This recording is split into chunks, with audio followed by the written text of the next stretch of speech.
Okay, class, today what I wanted to talk about a little bit is the constellations. What are constellations?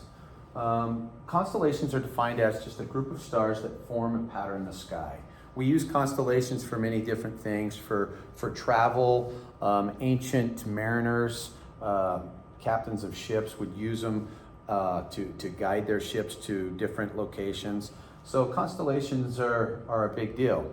They're patterns in the sky, okay? Stars of constellations are often far apart from each other. So one thing that you have to understand is when we look at stars, we see it in a one-dimensional plane. In fact, they can be very far apart from one another, okay? So they appear to be grouped together when viewed from Earth, but they're actually not. Okay, so that's one thing to notice. For instance, the Big Dipper. It's a famous constellation here in the Northern Hemisphere. And as you can see, the stars of the Big Dipper, looking from the side, it doesn't appear that they make up a constellation that looks like the Big Dipper. No, but if viewed from Earth, they do, okay? Actually, Alcade is 210 light years from Earth. 210 light years. Okay, you know what a light year is. So in comparison to Merak, which is only 78 light years from Earth. So very much further. So you got to realize that. The depth in space, again, is something to remember. Now, there are about 88 constellations in the night sky. Okay? Patterns of constellations are dynamic. What does dynamic mean? It means they're moving. Okay? Therefore, the constellations of 100,000 years ago are quite different from today's. So remember when we talked about how the galaxy is the universe is expanding? Well, everything's moving, okay, including stars.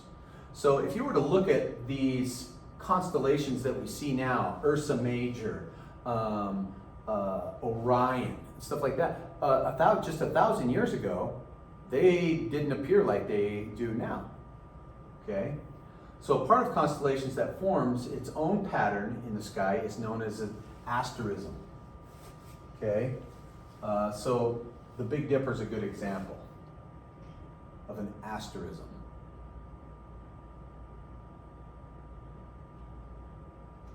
Here's what I mean by that, okay?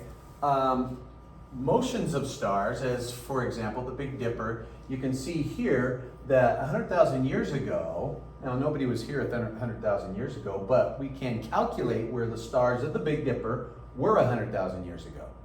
If we take the speed at which they're traveling now and go backwards, rewind the tape, so to speak, okay? This is what the Big Dipper looks like today, but here's the directions that the stars are moving. Here in 100,000 years, this is what the Big Dipper is going to look like. Okay, do you understand that? So these stars that form the constellations aren't static. They're not going to stay put. Now, who discovered this? But of course, Edwin Hubble and his Hubble's law. Okay, Hubble's observations led him to the conclusion that the universe is expanding. He saw this. Okay, he saw this. Objects' recession velocity is proportional to its distance from the observer. That is Hubble's law, okay, in fancy terms. In layman's terms, or the way I taught you guys in class, is objects that are further away are moving faster than the objects that are closer to Earth, okay? So, there you go. There's Edwin Hubble when he was young, back in the 1920s. There's his big telescope. Okay, the Hooker telescope, 100 inches, 1923. So, what did he determine? He found out that other galaxies exist beside our own. That was the first big discovery, okay? The second one, he observed galaxies, they weren't stationary, but they're moving, okay? Some are moving along with us, some are moving away, some are moving towards, okay? So based on the Doppler effect, light is shifted towards the red end of the spectrum. So because of Edwin Hubble, we now know what's called the Doppler effect. Things that are moving towards us, the electromagnetic spectrum waves are in a different frequency as opposed to things that are moving away from us. Those waves are stretched just a little bit.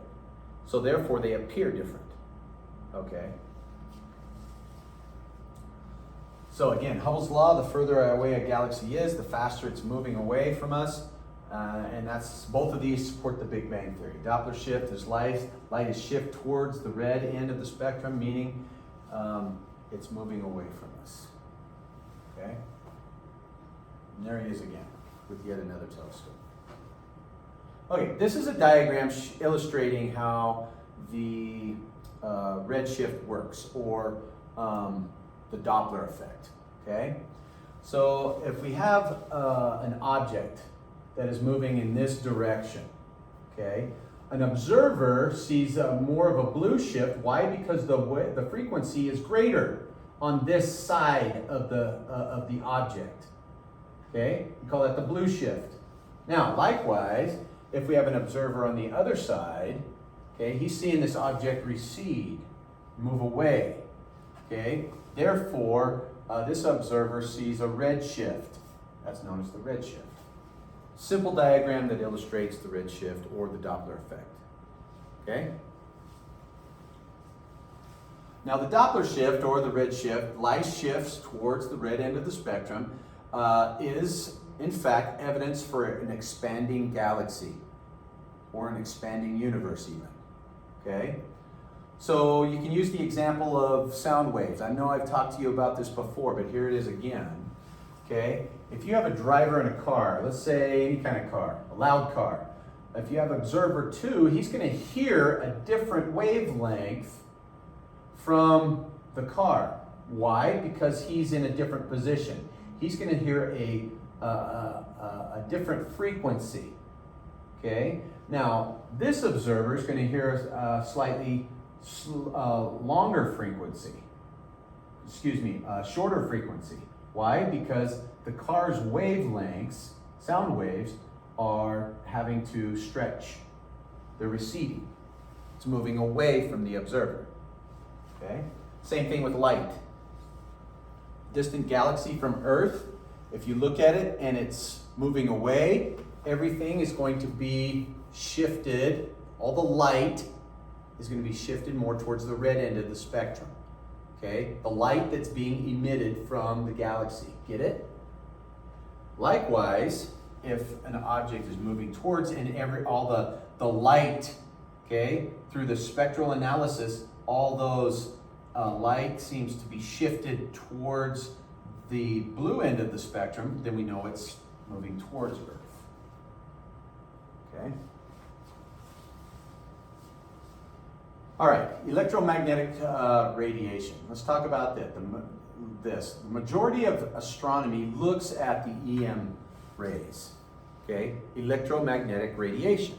So that's the electromagnetic spectrum that I showed you, okay?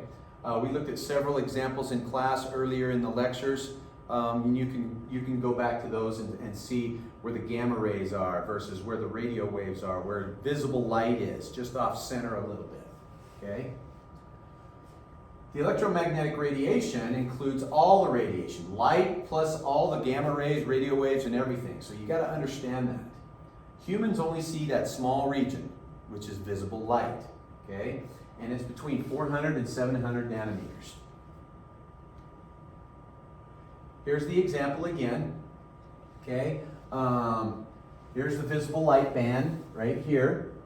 You can see the red end is on the longer wavelength section. So red has a longer wavelength than the violet part of the spectrum. Okay, gamma, X-ray, ultraviolet, radio, microwave, infrared. I would learn that. I would be familiar with this for the exam and for your next little CFU. Okay, definitely be familiar with this. Where things are, how big things are. Okay. All right, let's talk about a unique tool. This tool was developed in order to study space. the universe, okay? And that's the Hubble Space Telescope. Sometimes you can, if you know where to look in the nighttime sky, you can see it go past, okay? There's some cool web apps out there that you can find and download like onto your phone that are really neat, that you can track the different, one of that different satellites that NASA has, okay? So the Hubble Space Telescope is just a reflecting telescope that was placed into orbit in 1990. It's very interesting. At first it didn't work. They spent a lot of money and time on it. And they proudly blasted it off into space, and guess what? It didn't work. And the whole world was like, what just happened? Okay, this is billions of dollars worth of time and money went into this telescope and it didn't even work. Okay, so that's what it kind of looks like. It was built to send images, measurements back into back to Earth. Why do you think they put it there? Well, think of all the interference, clouds, dust, ash, water vapor, all those things that might filter out electromagnetic waves that we might not be able to see what we want to be able to see. So that's why they put it up in space. So one thing that it's done is it's taken several long exposure images called deep field images. Okay, I had a little homework assignment last time that you guys did on page 295. This is the picture. Sorry, this is the picture of that deep field view. Okay, one little corner of the universe where they looked at the darkest place and they focused in on that. For 10 days, they let light come into the Hubble's telescope and they recorded that light. And that light was recorded onto, or digitally, and this is what they found, okay? In that small dark spot where they didn't think anything existed, there's thousands of galaxies. And each galaxy has millions and billions of stars themselves. And one interesting feature about this is the light from these galaxies is ancient. Okay, ancient, over billions of years old. So that light's been traveling for billions of years, and we're finally catching it here on Earth. So chances are these galaxies have changed quite a bit.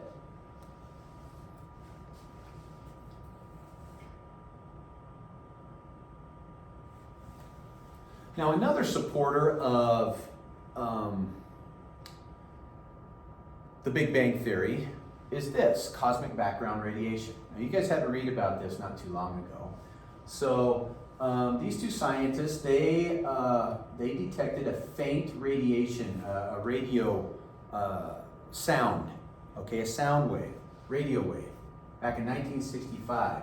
And they determined that that radiation was leftover thermal energy from the Big Bang, about 300,000 years after it happened.